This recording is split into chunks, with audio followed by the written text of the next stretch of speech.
కడప జిల్లా బద్వేలులో ఎన్జీఓ కాలనీలో ఎమ్మెల్యే కార్యాలయంలో ఈ నెల 9వ తేదీన జరగబోయే అన్నదాత పోరు కార్యక్రమానికి సంబంధించిన పోస్టర్ విడుదల చేశారు. ఎమ్మెల్యే డాక్టర్ దాసరి సుధా ఈ సందర్భంగా మాట్లాడుతూ రాష్ట్రంలో కూటమి ప్రభుత్వం రైతు సంక్షేమాన్ని పూర్తిగా విస్మరించిందన్నారు. ఈ కార్యక్రమానికి రైతులతో పాటు వైఎస్ఆర్సీపీ పార్టీ శ్రేణులు పెద్ద సంఖ్యలో పాల్గొని ఆర్టీఓకు వినతి పత్రాన్ని అందజేశారని పిలుపునిచ్చారు. కార్యక్రమంలో వైఎస్ఆర్సీపీ రాష్ట్ర కార్యదర్శి Gurumohan, municipal chairman Raj Gopal Reddy, municipal vice chairman Venkata Sai Krishna, Gopalaswamy, booth convener రాష్ట్ర ప్రధాన కార్యదర్శి యద్దారెడ్డి, సగర విభాగ రాష్ట్ర అధ్యక్షులు బంగారు సిరయ్య తదితరులు పాల్గొన్నారు. నెలల కాలంలో వాళ్ళు సాధించిన పురోగతి ఏంటంటే రాష్ట్రానికి 2 లక్షల కోట్ల అప్పు తీసుకురావడమే వాళ్ళు తీసుకొచ్చింది.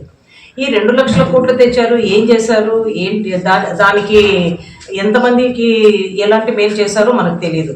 ఈ రోజున గతంలో జగన్మోహన్ రెడ్డి సార్ ఆయన ప్రభుత్వంలో విద్యకు వైద్యానికి ఎంత పెద్ద పీట వేశారో మనందరం చూసాం.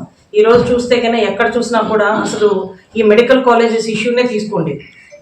ఈ మనము 2014-19లో టీడీపీ గవర్నమెంట్ ఆ రోజు అధికారంలో ఉండింది. అప్పుడు సెంటర్లో కూడా వాళ్ళు బీజేపీ అలయన్స్లో ఉన్నారు. మొత్తం కంట్రీ వైడ్ 82 మెడికల్ కాలేజెస్కి ఆ రోజు ఆ గవర్నమెంట్, సెంట్రల్ గవర్నమెంట్ ప్రోత్సాహకాలు ఇస్తే మన స్టేట్ గవర్నమెంట్లో ఇదే చంద్రబాబు నాయుడు గారు ఒక్క మెడికల్ కాలేజ్ కూడా తెచ్చుకోలేకపోయారు. దట్ షోస్ వాళ్ళ ప్రజలపై, పేద ప్రజల పట్ల వాళ్ళకున్న కమిట్మెంట్ ఏంటి అన్నది అర్థమవుతుంది. ఎంతసేపు ప్రైవేట్ విద్యను, ప్రైవేట్ హాస్పిటల్స్ని ఎంకరేజ్ చేయటమే సరిపోతుంది. ఒక గవర్నమెంట్ మెడికల్ కాలేజ్ వస్తే ఎంతమంది ఆ ఏరియాలో ఉండే వాళ్లకు టెర్షరీ మెడికల్ కేర్ అందడము, అదేవిధంగా కొంతమంది పేద విద్యార్థులు ఎవరైతే ఉన్నత చదువులు అభ్యసించాలనుకుంటారో వాళ్ళందరికీ కూడా గవర్నమెంట్ తరఫున ఒక మెడికల్ కాలేజ్లో సీట్ రావటం అన్నది వాళ్ళ జీవితాల్లో ఎలాంటి మార్పు వస్తుంది, వాళ్ళ ద్వారా ఎంతమంది జీవితాల్లో మార్పు వస్తుంది. అలాంటి ప్రోత్సాహకాలు ఇవ్వాల్సిన బాధ్యత గవర్నమెంట్ది. కంట్రీ వైడ్ 82 మెడికల్ కాలేజెస్ తెచ్చుకుంటే వాళ్ళు అలయన్స్లో ఉండి కూడా ఒక్క మెడికల్ కాలేజ్ తెచ్చుకోలేదు వాళ్ళు.